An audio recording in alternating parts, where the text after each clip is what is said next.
Hello mga ka-reels, ayan, nagluto ako ng adobong Adidas na rich in collagen. Ang sabi nila ay pampabata. Ayan.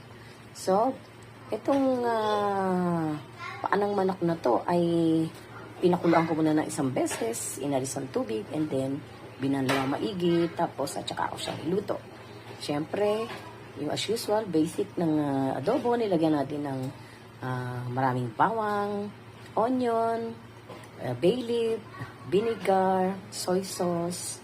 Alam niyo na kung ano yung dami ng soy sauce, yun din ang dami ng ating suka na ilalagay. Pero kung gusto niyo na mas maasim, syempre lagyan niyo ng more. Ayan. Tapos, ako nilagyan ko siya ng wine para hindi siya malansa. Ayan, akin lang yun. Tapos nilagyan ko siya ng rock sugar. Kasi iba yung lasa ng rock sugar eh. Pero masarap din yung